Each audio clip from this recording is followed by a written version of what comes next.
Hi friends, இப்போ நம்ம பார்க்க போகிற டாபிக் வந்து பார்த்திங்கன்னா டெல்லி சுல்தனேட். இதில் முதல் சுல்தனேட் வந்து யார் யார், மொத்தம் வந்து 5 டைனாசிட்டிஸ் இருப்பாங்க. இதில் slave dynasty, Khilji dynasty, Tughlaq dynasty, Sayyid dynasty, Lodi dynasty.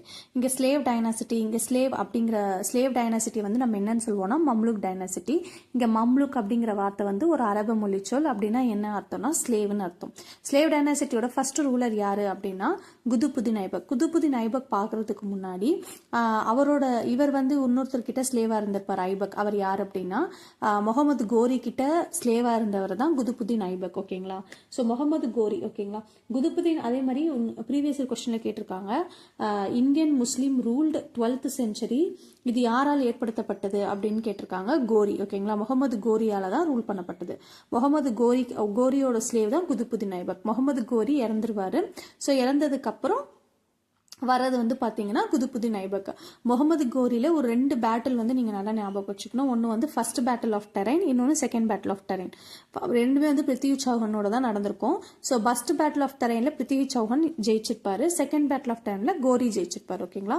So first battle of Tarain ஏற்படுத்தப்பட்ட ஆண்டு வந்து பார்த்தீங்கன்னா 1191. செகண்ட் பேட்டில் ஆஃப் டெரைன் அடுத்த வருஷமே நடந்திருக்கும், 1192. இது வந்து +2 புக்கில் இருக்குது. ஓகேங்களா? +2 புக்கில் இருக்குது. சும்மா இந்த பேட்டில் மட்டும் பார்த்துக்கோங்க. அதுக்கப்புறம் நேராக ஸ்லேவ் டைனாசிட்டி வந்துருங்க. இப்போ குதுபுதீன் ஐபக்.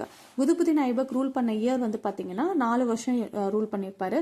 1206லேருந்து 1210. இவரோட பையன் தான் வந்து ஆரம்பக்ஷ்.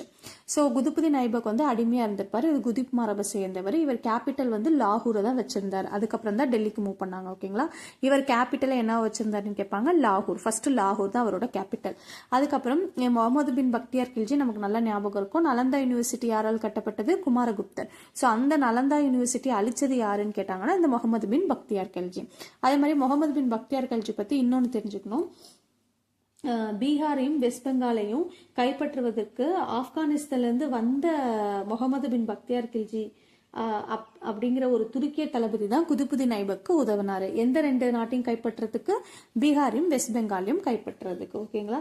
அதுக்கடுத்து குதுபுதீன் ஐபக் வந்து இறந்துடுறாரு. எந்த வருஷம் இறக்குறாரு அப்படின்னா 1210.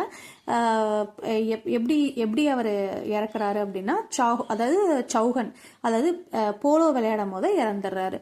குதுபுதீன் ஐபக் பத்தி வேற என்ன தெரிஞ்சுக்கலாம் அப்படின்னா அவர் 2 மசூதி கட்டியிருக்காரு. அது வந்து குவாத் உல் இஸ்லாம் மசூதி. இது வந்து 7th standard புக்ல கொடுத்துருக்கு. குவாதில் இஸ்லாம் மசூதி அஜ்மர்ல இருக்கு. அதே மாதிரி தாய் தின்கா ஜான்புரா, அது டெல்லியில இருக்கு. இது ரெண்டுமே வந்து குதுபுதீன் ஐபக்கால தான் கட்டப்பட்டது. அதே மாதிரி குதுப் மினார் யாரால் கட்டப்பட்டது அப்படின்னு கேட்டாங்கன்னா குதுபுதீன் ஐபக்கால தான். ஓகேங்களா? அடுத்து இல்துமிஷ். குதுபுதீன் ஐபக் இறந்துறாரு. அடுத்து அவரோட சன் ஆரம்பக்ஷா வந்து 8 மாசம் வந்து ரூல் பண்றாரு. அதுக்கப்புறம் அவருடைய மருமகனான இல்துமிஷ் வந்து அரியணை ஏறுறாரு. இல்துமிஷ் வந்து அடிமைன்னு சொல்லுவாங்க. இவர் என்ன மரபு அப்படின்னு கேட்டாங்கன்னா இல்பாரி மரபு. இது ப்ரீவியஸ் கொஸ்டின் கேட்டிருக்காங்க. இவர் இல்பாரி மரபை சேர்ந்தவர். இவர் கேபிட்டலை எங்க செட் பண்ணாரு அப்படின்னா டெல்லியை கேபிட்டலா வச்சுக்கிட்டாரு. இல்துமிஷ் அப்படின்னு சொன்னா நமக்கு இந்த பாயிண்ட்ஸ்லாம் வந்து 40 குழுவை உருவாக்குனவர் இவர் தான். யாருக்காக உருவாக்குனாரு? மங்கோலியன் கிட்ட இருந்து நம்ம இதை காப்பாத்திக்கணும் அப்படிங்கிறதுக்காக இந்த 40 குழு உருவாக்குனாரு. அதே மாதிரி மங்கோலியன்களால ஆல்ரெடி இது அடைக்கலம் கேட்டவர் யாரு அப்படின்னா மங்கோலியர்கள் இந்த மாதிரி என்னை இது பண்ண வராங்க, எனக்கு அடைக்கலம் கொடுங்க அப்படின்னு இல்துமிஷ் கிட்ட கேட்டவர் யார் அப்படின்னா குவாரிஸ்மி ஷா ஜலாலுதீன். அவர் தான் வந்து அடைக்கலம் கேட்கிறாரு. பட் ஆனால் இல்துமிஷ் கொடுக்கல. ஓகேங்களா? அதே மாதிரி குதுப் மினார் வந்து இவரால் தான் கட்டப்பட்டது. அதே மாதிரி காப்பர் அண்ட் சில்வர் தங்கா அப்படிங்கிற 2 காயின்ஸ் வந்து சுல்தனேட் பீரியட்ல இருந்தது. இல்துமிஷோட பண்டகன்ஸை வந்து நம்ம என்னன்னு சொல்லுவோம் அப்படின்னா ஷம்சி பண்டகன் சொல்லுவோம். இல்துமிஷோட பண்டகன் அப்படின்னா ஸ்லேவ். ஓகேங்களா? பண்டகன் அப்படின்னா என்னன்னா ஸ்லேவ் தான். ஓகேங்களா? அடிமை தான் வந்து பண்டகன் அப்படின்னு இங்க சொல்றாங்க. ஸோ அந்த இல்துமிஷோட பண்டகன்ஸை வந்து நம்ம என்னன்னு சொல்லுவோம்னா ஷம்ஷி பண்டகன் அப்படின்னு சொல்லுவோம். ஷம்ஷி பண்டகன் அப்படின்னு சொல்லுவோம். ஓகேங்களா? அதுக்கடுத்து இல்துமிஷ் இறந்ததுக்கு அப்புறம் அரியணை ஏறுறது யாருன்னா அவருடைய பையன் வருவாங்க, சன்னு. பட் ஆனால் அந்த அளவுக்கு பெருசாக பேசப்படாதனால அடுத்து அவங்களோட டாக்டரான சுல்தான் ரசியா வருவாங்க. சுல்தான் ரசியா எத்தனை வருஷம் வந்து இது பண்ணியிருப்பாங்க அப்படின்னா 4 வருஷம் வந்து ரூல் பண்ணியிருப்பாங்க. 4 வருஷம் ரூல் பண்ணியிருப்பாங்க. 1236லேருந்து 1240. ஓகேங்களா? ஸோ இவங்க வந்து இல்துமிஷோட பொண்ணு. ஓகேங்களா?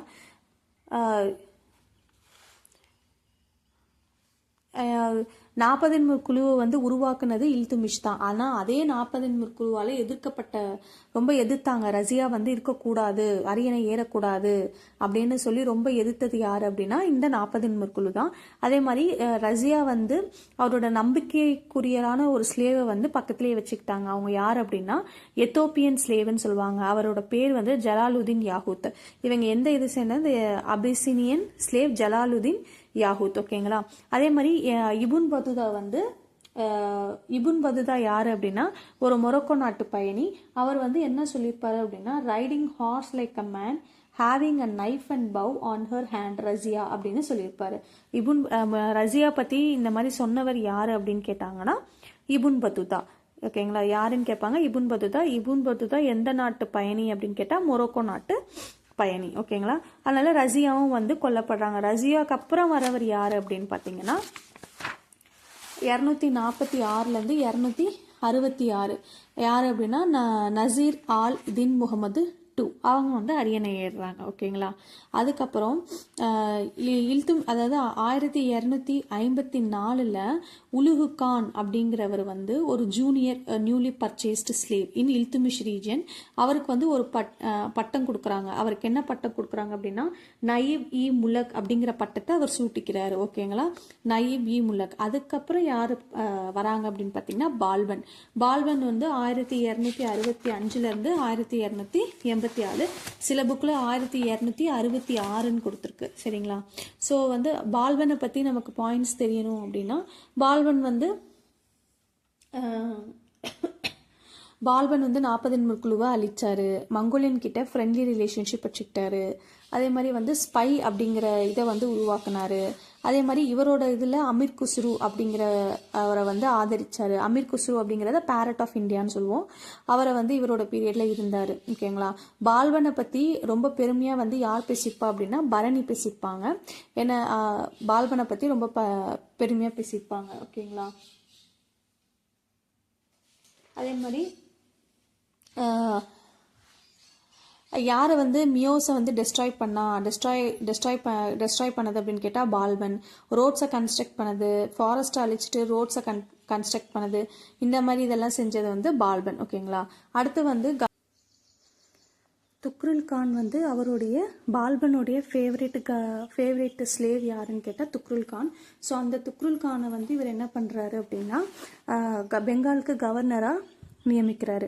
ஸோ பெங்காலுக்கு கவர்னரை நியமிச்சதுக்கு அப்புறம் துக்ருல் கான் வந்து என்ன பண்றாரு, அவருக்கே துரோகம் பண்றதுனால பால்பன் வந்து அமீன் கான் அப்படிங்கிற ஒரு கவர்னர் அவுட்ல இருந்து அனுப்பி வைக்கிறாரு. பட் ஆனால் கொல்ல முடியல. அதனால பால்பனே போய் சண்டை போட்டு அவரை சக்சீட் பண்ணிட்டதுக்கு அப்புறம் அவருடைய பையனான புக்ரா கான் அவரை வந்து நியமிக்கிறாரு கவர்னர் ஆஃப் பெங்காலா. அதுக்கப்புறம் பார்த்தீங்கன்னா மங்கோலியன்ஸ் கூட, அதாவது உலகு கான் வந்து என்ன பண்றாரு அப்படின்னா பால்பன் சட்லஜை தாண்டி வந்து நாங்கள் வரமாட்டோம் அப்படிங்கிற ஒரு இதை வந்து பெற்றுக்கொள்கிறார். யார்? பால்பன் வந்து உலுக்கான் கிட்ட இருந்து பெற்றுக்கொள்கிறார். இந்த உலுக்கான் வந்து யார் அப்படின்னா கிராண்ட் சன் ஆஃப் செங்கிஸ்கான். ஓகேங்களா. ஸோ சட்லஜ் நதியை தாண்டி வந்து வரமாட்டோம் அப்படின்னு மங்கோல்ஸும் வந்து பால்பனுக்கு அஷூரன்ஸ் கொடுக்குறாங்க. அதுக்கப்புறம் என்ன பண்ணுறாங்க அப்படின்னா 1259 ஹுலுக்கான் வந்து என்ன பண்ணுறாரு அப்படின்னா டெல்லிக்கு வந்து ஒரு நல்லெண்ணெய் தூதுவை அனுப்புறாரு. ஆனால் நல்லெண்ணெய் தூதுவை அனுப்புறாரு. இவர் வந்து பால்பன் வந்து என்ன பண்றாரு, தன்னுடைய விருப்பத்திற்குரிய மகனான முகமது கான், அதாவது favourite son of Balban. So Muhammad Khan தான் வந்து ஃபேவரேட் சன் ஆஃப் பால்பன். அவரை வந்து முல்தானுக்கு கவர்னராக ஆக்கி நீ